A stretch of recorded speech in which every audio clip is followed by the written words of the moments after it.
Hello everyone and welcome to today's video, where I will be talking about Avernus, which is a realm that exists in Dungeons & Dragons. I will be focusing mostly on its history and how its existence interacts with the rest of the Forgotten Realms world. With a little bit of some general added information and facts, Avernus as we know it is home to devils, cambions, and imps alike. Though there is a bit more to it than that, and with some examples of the realm ranging from Elminster's Journey with the open-ended Shadowdale series, and the small links between beloved characters in Baldur's Gate 3, we can delve into what exactly Avernus is. Avernus does not merely serve as a realm for the punishment of evil souls, rather it represents a subsequent stage for wicked souls following the conclusion of their mortal lives. Within the Nine Hells, souls assume a concentrated form, enabling them to confront and indulge in their darkest inclinations, including cruelty, covetousness, the desire for control, and insatiable greed. The infernal domain offers an eternity for the fulfillment of desires, ranging from the mundane to the cardinal sins. Similar to the entirety of the Nine Hells, Avernus sprawls infinitely in size. It possesses a divine morphic nature, allowing alterations at the behest of lesser deities and higher beings, although ordinary individuals wield influence over it akin to the material plane. Devoid of elemental or energetic characteristics, Avernus is mildly aligned with both lawfulness and evil. Time, magic, and gravity adhere to standard conventions within Avernus, despite the absence of a discernible day/night cycle, rendering time perception challenging. Every facet of evil finds purpose within the Nine Hells, with each layer tailored to exploit and accommodate the vices and weaknesses of mortals. In Avernus, devils capitalize on pride and wrath, enticing the aggrieved, enraged, and egotistical with the promises of power to satisfy their deepest desires. However, such fulfillment invariably comes at a cost. Upon entering Avernus, individuals encounter a battlefield unparalleled in its brutality. Remnants of past conflicts such as the wreckage of colossal war machines and expanses of bleached bones litter the landscape. Meanwhile, the River Styx meanders through the plain, serving as a battleground for skirmishes between demons and devils. While most devils in Avernus serve under Zariel's command, others are dispatched by different Lords of the Nine to aid in repelling demonic incursions. Those not aligned with Zariel may act as emissaries or spies, searching for weaknesses to exploit in pursuit of greater power. Avernus stands as the inaugural realm among the Nine Hells of Bator, positioned as the foremost target for demon incursions. It served as the central theatre of the Blood War. Vast legions of devils patrol its plains, poised in perpetual vigilance to thwart the onslaught of demon hordes descending via the River Styx into this layer. It inhabits Abishai, imps, lemurs, Nabaribos, Spinagons, as well as dragons, goblins, and kobolds. In readiness for a chance of the Blood War, these devils dress in mail, standing in on an eternal watch on Avernus. Avernus is the largest and first layer of Bator and epitomizes traditional infernal landscapes characterized by desolation and peril. Its terrain, dominated by rivers of lava, pools of ruby color, barren hills, and rocky mountains, presents formidable challenges to travelers.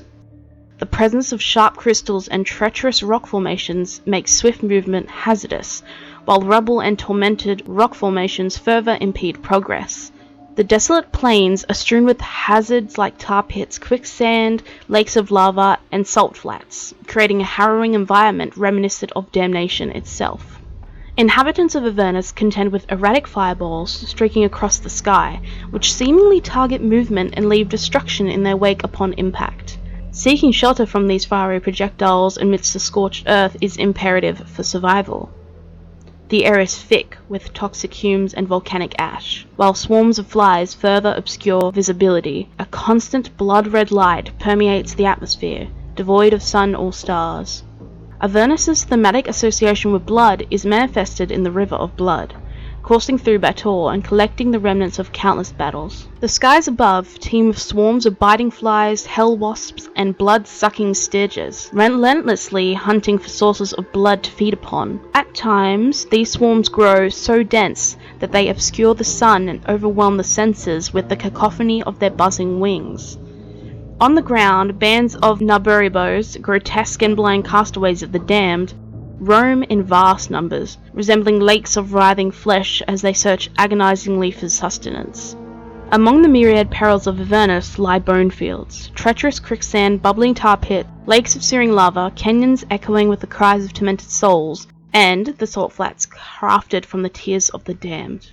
The landscape, coated in blood and strewn with bones and gore, serves as a grim testament to the ceaseless violence that defines life in Avernus. Avernus's most prevailed and present-day ruler is Zariel. Initially, Zariel served as a solar under the command of the Morning Lord Lathander, with her name signifying Companion of Light.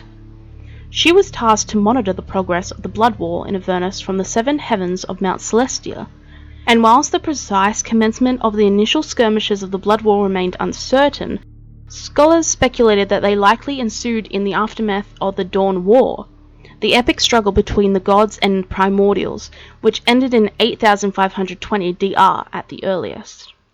Zariel gradually became consumed by an obsession with the conflict and a craving for battle due to prolonged exposure.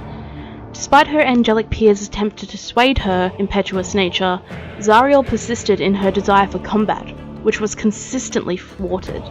Believing it was the duty of the celestial host to eradicate evil, Zariel advocated for a direct assault that could potentially end the Blood War and free the multiverse from the clutches of fiends.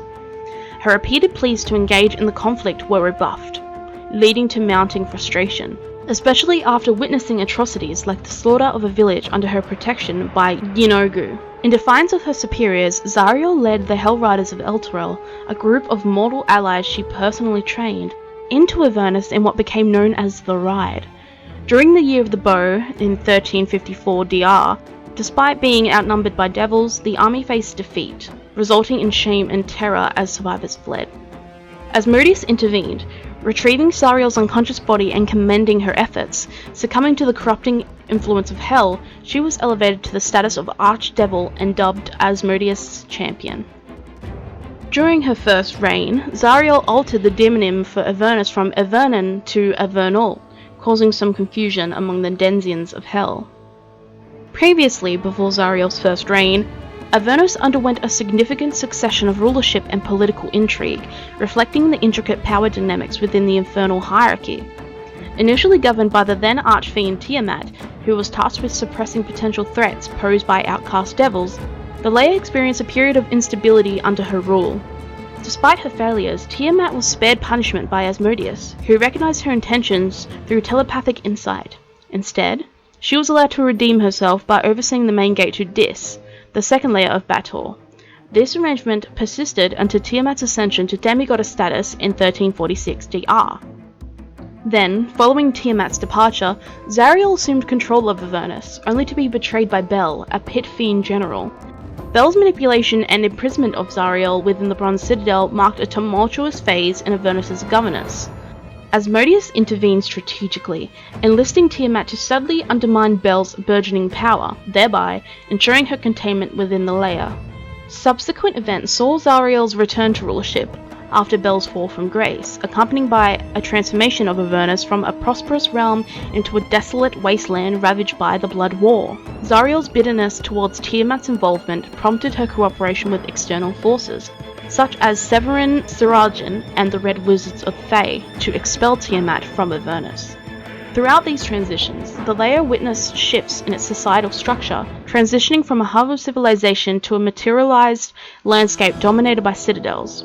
Zariel's reign, marked by her desire for vengeance and consolidation of power, epitomized the ever-changing nature of Avernus' governance within the infernal realm. Souls reign as the most coveted treasures within the Nine Hells. Zariel's armies face constant depletion due to the demands of the Blood War, compelling her to secure a steady influx of fresh souls as replacements. To achieve this objective, Zariel scours the mortal realms for individuals predisposed to wickedness, capable of delivering more souls into her grasp. Given the inability of devils to freely traverse from Avernus to the material plane, they must rely on intermediaries such as cultists and malevolent spellcasters to execute their will. These minions willingly engaged in communication and servitude with the infernal forces, enticed by promises of wealth and authority. A specialized cadre of devils, accompanied by mortal adherents dedicated to sowing discord and disrupting societal harmony, serves as Zariel's principal agents of corruption.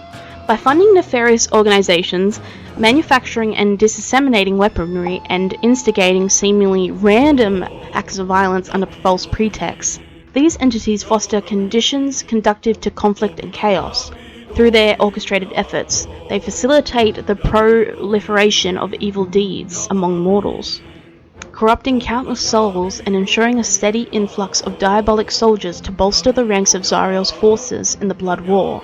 The 5e sourcebook for the Baldur's Gate Descent into Avernus adventure starts you off with a quick introductory text stating, "Welcome to Baldur's Gate, a city of ambition and corruption, situated at the crossroads of the Sword Coast. You've just started your adventuring career, but already find yourself embroiled in a pot that sprawls from the shadows of Baldur's Gate to the front lines of the plains spanning Blood War. Do you have what it takes to turn infernal war machines and nefarious contracts against the archdevil Zariel and her diabolic hordes? And can you ever hope to find your way home safely when pitted against the infinite evils of the Nine Hells?" This takes place directly before the events of Baldur's Gate 3, though within the very same year, 1492, which we know directly from some dialogue we have with both Karlach and Will pertaining to her place in the Blood War and about Zariel in general, making Baldur's Gate 3 a sequel.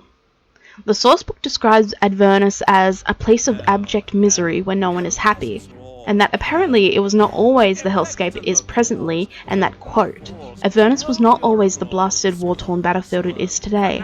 Long ago it was a plain of lush gardens and bucolic beauty, created by Asmodeus to tempt mortals. The intrusion of the river Styx, followed by endless waves of slavering demons, destroy this paradise, leaving layer upon layer of bones, ruins, and shattered war machines. Pieces of cities stolen from other planes, tiny remnants of Avernus' lost beauty, evidence of destroyed celestial armies, and tombs of ancient travelers all dot the Avernian wasteland." With all this information, I've deducted that, although an infernal place, Avernus was not always that hellish landscape, but was used as a playground of war for far too long. I hope to see maybe in the future a revived Avernus one day. Perhaps the next game for Baldur's Gate or a sourcebook for Dungeons & Dragons will show an ended blood war and a hopeful future for Avernus. And that's it for this video. I hope you enjoyed, and until next time, this was Jinx Trait with this study on Avernus. See you in the next video, and remember, Avernus welcomes all.